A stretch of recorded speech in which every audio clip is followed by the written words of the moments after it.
তাই আন্দোলনের শেষ থাকে না কখনো, শুধু শুরুয়াত থাকে। অনেক ধন্যবাদ ডক্টর অনিকেত মাহাতোদা এবং ডক্টর দেবাশিস হালদার দাদাকে। এবার ডেকে নেব WBJDF এর প্রতিনিধি ডক্টর সপ্তদীপা চক্রবর্তী দিদিকে NRS মেডিকেল কলেজ থেকে।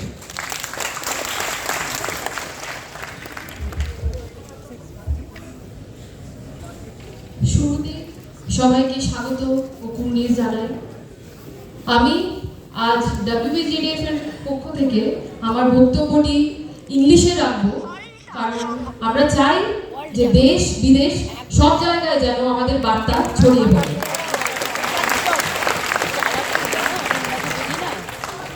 In the last 3 months, we have been brought to such a situation where the values of our society, democracy, and humanity have become a big question.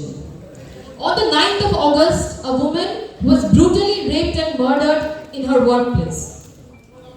As the days passed, we have realized how the institutions of human civilization that we have created have become totally dysfunctional.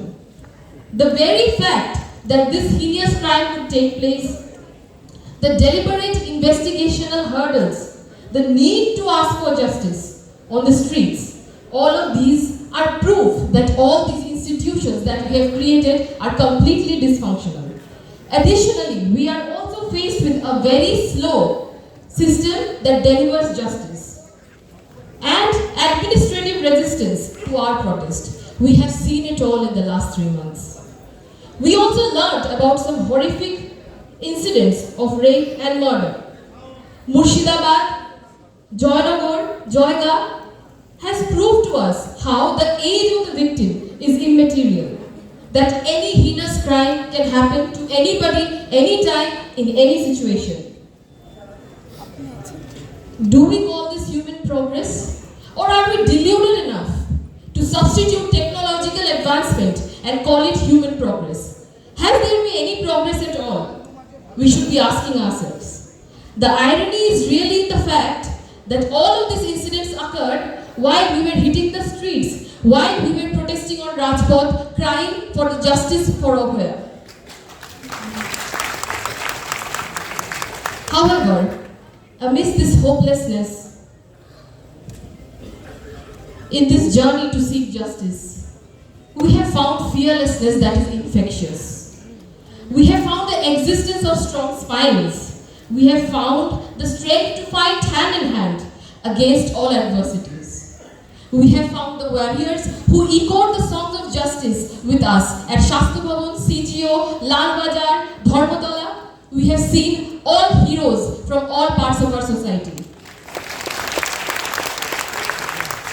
Standing at this juncture, if we must evaluate what have we gained, we must begin with the justice for Abhaya.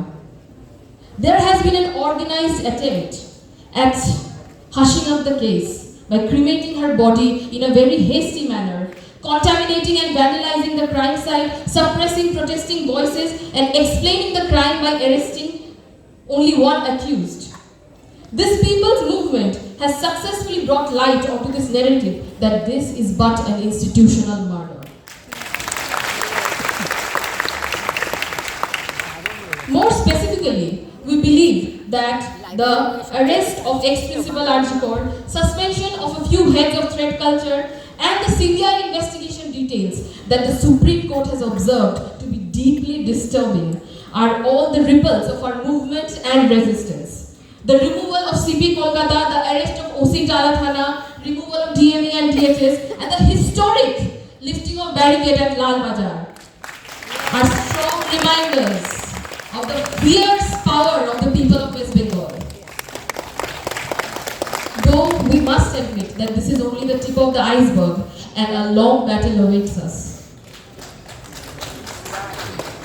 The last CBI report seemed to be a farce, and we are waiting for the truth to come out in the next hearing. We want to make this loud and clear that we shall fight until the last stone is kept unturned. We shall fight until then. We also want to make our stand firm that we, the people, are determined to create an environment where no Abhaya can happen.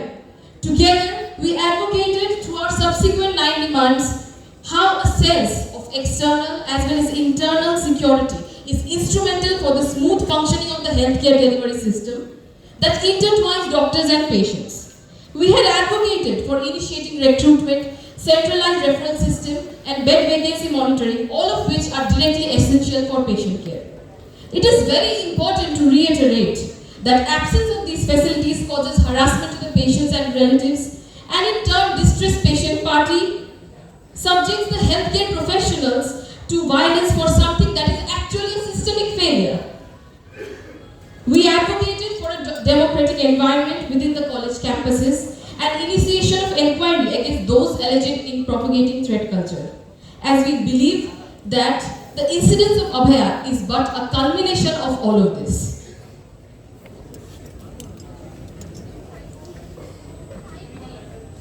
We advocated for the removal of Principal Health Secretary, as we have documented evidence pointing towards administrative failure for his position, and we have submitted the documents to the Honorable Chief Minister, and we are awaiting appropriate action.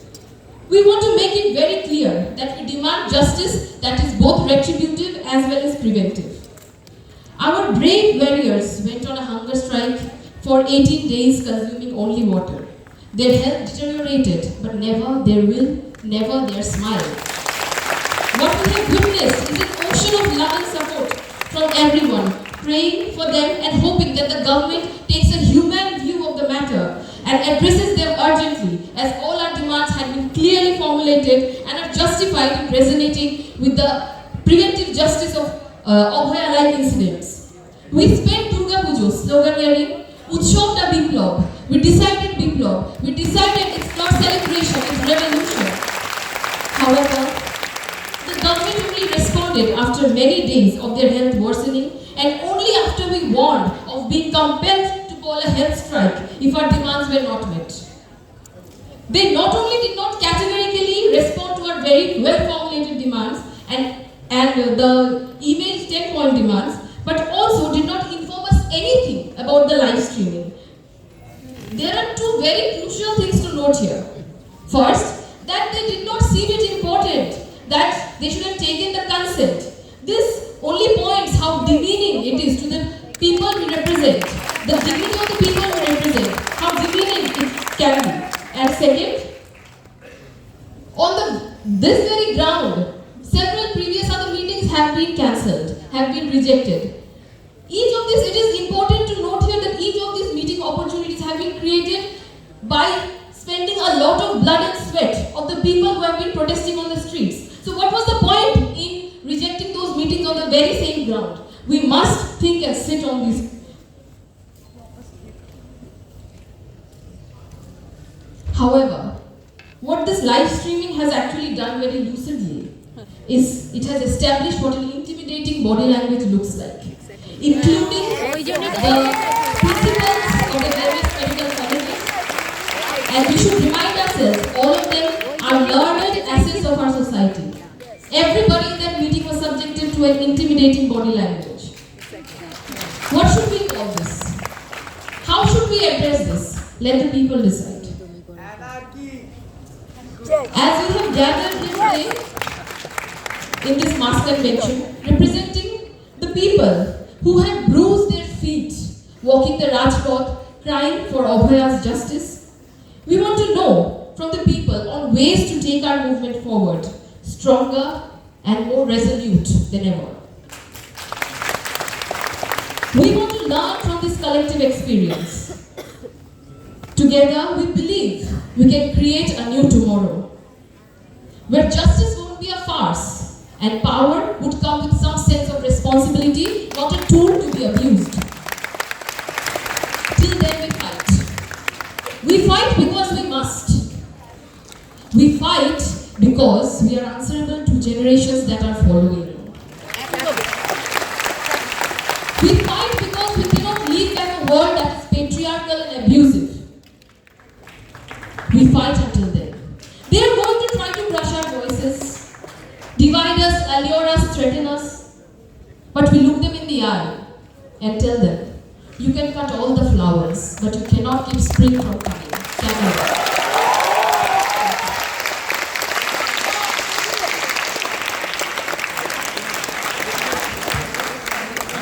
অসংখ্য ধন্যবাদ সপ্তদীপা। এখন আমরা মঞ্চে ডেকে নিচ্ছি কলকাতা হাইকোর্টের বিশিষ্ট senior advocate mister Partha সারথী সেনগুপ্ত স্যারকে।